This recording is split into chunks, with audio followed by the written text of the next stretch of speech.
Thank you, Mr. Chairman. Can we go back to the potential foreign shipping? Why would it take 15 days? Yes, so again, this is what we're hearing in the industry of one or two carriers.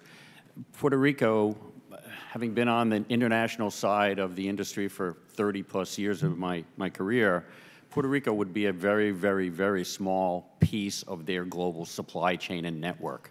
So they would fit it into an existing network. They're not going to put assets specifically just for Puerto Rico in, as we have done and the other carriers in the trade have done. So they would figure out, okay, so maybe I'll come out of Houston, and before that I'll go to Freeport, and I'll go to the Dominican, and then I'll stop by Puerto Rico. It's all tied to that network, so that's how they come up with that transit time, which the people of Puerto Rico could never live with that level of inefficiency.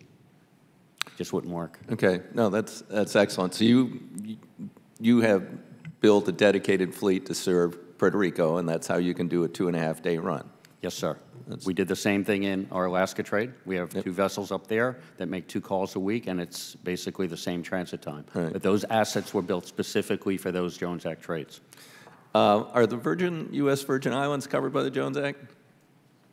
No, sir. They're not. You know, it's interesting. I've been both to Puerto Rico and the U.S. Virgin Islands, and I didn't observe any discrepancy. In fact, it seemed to me things were more expensive in the U.S. Virgin Islands than they were in Puerto Rico. I mean, how does this fantasy get started that somehow Puerto Ricans are, it's like former Chairman Young said, everybody uses it as an excuse. So. Correct, sir. When we've looked at this in terms of the shipping rates, for example, we found that the rates, and we did this a couple of years ago, the rates in the Puerto Rico trade were, well, in the Virgin Islands trade, again, a non-Jones Act trade, were 20 to 40% higher than in the domestic, in the Puerto Rico trade, and it has to do with market size and other factors like that. But that's the reality in those markets. That's essentially reinforcing what Mr. Chiarello just said, which is Puerto Rico would be sort of like a comma in a paragraph in terms of interest of major foreign fleets and directly serving them versus trying to squeeze it in somewhere in the schedule that makes sense for their other routes. So. Congressman, to bring up the point of cost, I think we hear random numbers thrown out literally every day as to what the cost of the Jones Act is in Puerto Rico, what it is in Hawaii, what it is in the Virgin Islands, because there isn't any. No one can tell you for sure. So if you hear somebody say it costs double, it costs 15 to 20% more, it adds 20 cents to every item, that is a lie. It is not true. It is unprovable. GAO did a full study in 2013 looking at freight rates, what goes into those freight rates, what the impact is to the cost of these goods, and they came away saying that there were so many variables that changed on such a quick basis that there is literally no way to make that determination. So all of these questions about cost, there's nothing to compare them to. There's no domestic versus international trade in Puerto Rico that we can even compare it to, because there's been no international trade from U.S. ports ever.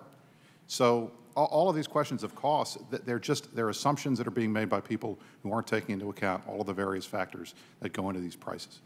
Let's go back to the, since this requires DOD to sign off on a waiver and find that it's in the national security interest, what would DOD do if we didn't have a domestic fleet? How are they going to move troops? How are they going to move heavy equipment? Mr. DeFazio, certainly every admiral that we've spoken to in general, we've spoken to are strong supporters of the Jones Act, because it does provide a basis for both the manpower on the ships and in the shipyards, and the expertise that's needed to do exactly as you say, to provide sea lift in times of military emergencies, and in circumstances like this to respond to natural disasters and other If I may add, Mr. DeFazio, every commander at TRANSCOM in my memory, since TRANSCOM was stood up, will make the direct connection between what he or she has to do to implement his or her mission and our industry. And and it's the Jones Act industry, it's the shipyards, and it's the operators. Now, And- if we didn't have a domestic fleet crewed by Americans, and we start looking at how the international industry has worked, you know, basically registries are secret. We don't really know who owns some of these ships. They all dead end in Cyprus or somewhere else. And, well, not Cyprus, I guess, you know, many places. And so then, I mean, the potential is that if we were in a, you know, a conflict overseas and we wanted to transport and we didn't have a U.S. fleet, we might be chartering ships that are owned by hostiles. Well, there was an article in the Post, I think, 2 days ago about North Korea smuggling 50,000 RPGs into Egypt on a ship that was flagged in Cambodia. Right. And so, yeah, your point is, I think, relevant and should be listened to. Okay, thank you. Thank you, Mr. Chairman. Thank the